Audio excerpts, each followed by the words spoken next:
Ben, you seem a lot more in good spirits coming into this one. I know when the comeback fight after USADA, you were very, not really wanting to talk about it. Before the last fight, you opened up more, and now it just, would you say you're in as good of a place as you've been since that entire situation?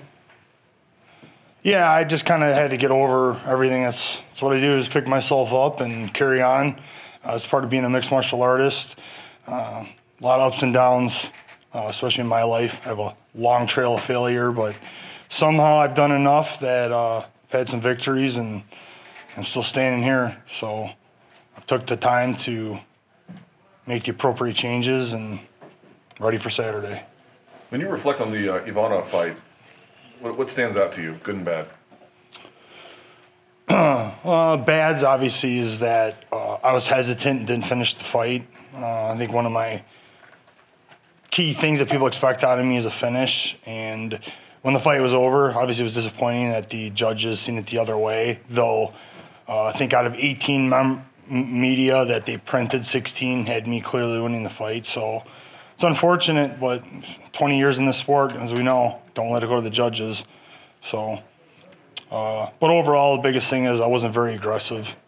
And then moving on to the next fight in Texas against Andre, it was just a disaster. There's a lot of things that happened before, and there's no point in talking about it because it just sounds like excuses to people. So I just wipe it off and figure out how I'm going to fix it, and here I am. You watch tape on yourself? Yeah, I used to not, and then became a little more technical. So kind of watch myself and watch the opponents, and definitely things to learn always from watching yourself. One of the things you've talked about is the mental side of the game. It's not a street fight. You've got months of preparation, thinking about it, maybe second-guessing yourself. I mean, is there anything that you've done that's been a key factor in, becoming successful at the mental side?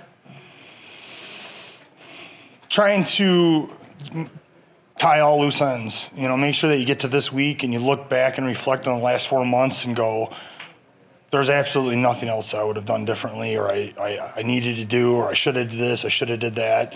And I've eliminated all doubt whatsoever of what I expect from myself on Saturday. And that's it. So I'd say that's 20 years in the sport. I've had fights. I've won fights and lost fights. But prior, the week of the fight, you look back and you're like, I wish I did a little more of this. I wish I did more of that.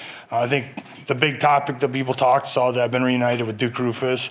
So I've really rounded out my game. Like I said, I've left nothing at all to be fixed. I have the striking coach, one of the best around. I'm jiu-jitsu, everything in between. I got training partners that are bigger than me, which is something I really haven't had in the last long time. I mean, probably back at Militich when I trained with Tim Sylvia was the last time I had somebody much bigger than me. And I have a guy that 6'7", 260 pounds. He's a big monster D1 wrestler. So been a really great camp. So. What did it mean to you that Duke did reach out and want to reunite on you? That obviously he was looking at or thought something about your career that made him do that. Like, did that mean something to you that he was kind of thinking of you in that way and wanted to help you out? For sure, it meant something when Duke took time to reach out. Not after things are going good and you're winning and you're on a win streak. It's you're hurting and taking some losses that maybe you shouldn't have took, and then that's when the person wants to help you. It means something. And it really reflected back at where we started when we did this. And when I came into Duke very first day there, he introduced me to a lot of the guys I hadn't met yet, the fight team, and introduced me as I was the guy that got him into the sport. So that meant something. I walked into Duke stores in about 2003, and MMA was really, really new to the kickboxers at the time. And obviously the rest is history. He went on to become a very successful coach in the sport. He's completely addicted to it, I would say, because he's just talking with them. It's really cool to look how he is. He calls him mad scientist, is what we nicknamed him, because he's always looking for new things, new ways to improve things. He looks at all aspects of the sport, and being a lot of people, believe it or not, are still kind of one-dimensional. Everybody talks about it, but then you watch. Striking really is something that people are looking for that knockout, maybe don't embrace jiu-jitsu as much as they should. And a few jiu-jitsu players want to be strikers, and that kind of messes up when they try to be. And the sport that's a trick, trying to put all aspects of this together and be able to use it the night of the fight. So that's something we really focus hard on, and something I haven't shown my last couple of fights. For someone that, I talk about being well-rounded, I guess it's time to be. Do you notice differences? I mean, I'm sure there is, because obviously time has passed, but in like the way he's handling coaching you and maybe how you respond to what, he's giving you? I think it's cool to see that he sees in me how many changes that I've made and the difference that I am, and I see it in him as a coach. He's always had the technical knowledge, but how he does it, how he comes across with each of us now is different, because I know he coaches me differently. He coaches other guys. We talk about it, and him and I, we see eye to eye on a lot of things, and he knows how to talk to me, and yeah, it makes it easy. It makes it easy to pick it up, and some of my coaches have always had a great connection. When I have that connection with the coaches, it seems like I perform my best. He'll be in your corner, right? Duke, the plan is I want to go and perform well, so we'll see him next time. He had to be there for his wife. It's their anniversary. And the guy's been out of town if you look at his schedule, I tell him how amazed I am how much he's out of town. So I completely understand. But I've been with him for the last 3 months, every week. We're ready. I'm going to switch gears a little bit, ask you about the Walt Harris situation. I know that's not directly relevant to you, but he was supposed to be here, as you know. So as fight week has progressed here, do you have any thoughts on the situation or anything that you would say to him if he was here? Yeah, to Walt Harris, that I just want to be there for you. I'm a guy that they know they send a contract to, doesn't matter who it is, Stipe, Francis, anyone on there. I'm going to fight anyone in the world. The one guy I say I do not want to fight is Walt Harris, out of respect. I want to be there for him. I'm praying for him. And anybody that's a Christian knows what Jesus is asking of Walt Harris right now it's something that just makes my head spin. It's such a hard thing, and it's a challenge. And because he's asking him to forgive, and it's a brutal thought to be in that position. I don't know. It's just so hard to think about what he's going through, and all I could do is pray for him and his family and try my best to be there for him and be an MMA community to come together and to be there for him. And just know that, I'm definitely thinking about him. Ben, you've had a long and storied and taken many paths throughout your career. You ever look back on your career and say, well, this was the time when I feel like I was happiest? And if so, what is that time?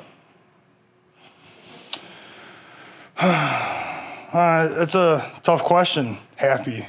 It's not really something I experience much. Like I said, I look at my life as a lot of mistakes and a lot of failure.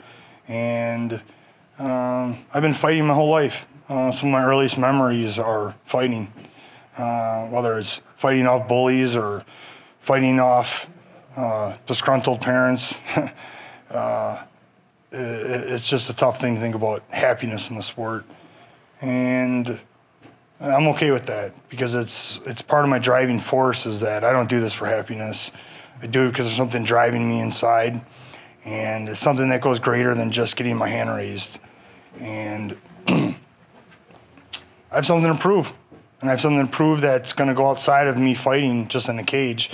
I still to this day can't believe the fan base and the people that reach out and the people that are inspired and excited to have me. And if you want to talk about happiness, it's those few moments when people come up and ask for an autograph. And I'm in awe that they want a picture, they want an autograph. And they tell me how much it means to them to watch me fight and how excited they get. And I tell you that means something to me, something I can't put a price tag on. Talk about the actual fight a little bit there, Stefan. How do you deal with fighting someone that tall? I know he's historically been criticized for maybe not using his reach as well as he should, but what are the challenges there? Technically, as much as I say, I really got into this thing where it's tough. If you look at 2019, people that talk about their fights, they're going to do this, they're going to do that. It hasn't panned out very well for guys this year.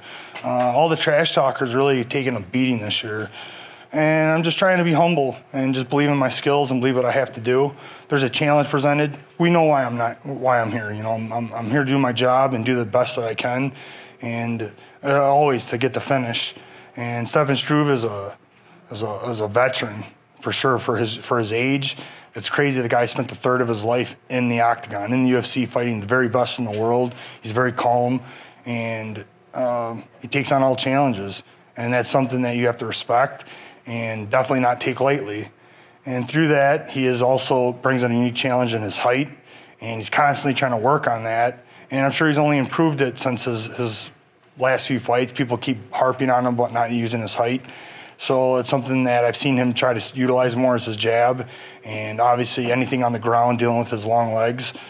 And really, it's just still comes down to me imposing my game plan. My game plan is the same for every single guy that I fight. You know, and as long as I'm going to go out there and be myself, it'll get through any one of these guys' defense. I know you're not thinking or talking title right now, but I'm curious, what do you think is in the best interest of the heavyweight division? Is it Stipe keeping the belt, or is it DC, you know, winning, retiring, and then 2 new guys can get in there and fight for it? It's matter. Do we believe DC that if he wins a belt, he's going to relinquish it, and then Stipe and somebody fights for the belt again, which it wouldn't matter if Stipe wins or not, because someone's going to fight Stipe again anyway. So I don't know. Or does DC win and then hold on to the belt for a while and say he might fight again, and then hangs on to the belt for a long time, and you know that would not be cool for obviously the whole division. I'm kind of indifferent to this position. I'm right where I'm at. I mean, we need 3 big wins. That's the bottom line. So we'll worry about that when I get there. I'll see this question again at the end of 2020. Yeah, maybe sooner.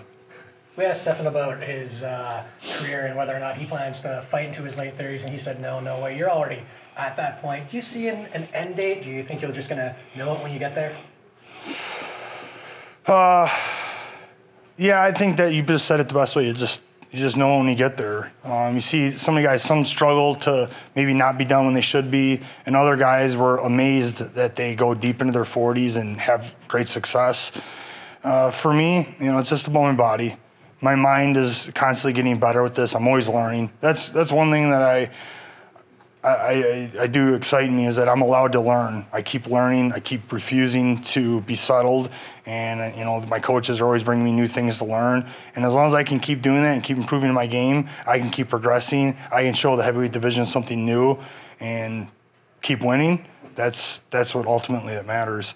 You know, major injuries and age just gets a hold of you, and just constantly keep getting beat too much. I guess you got to move on. Anything else? All right. Next. Thanks, bud. Thanks, man. Thank you, guys.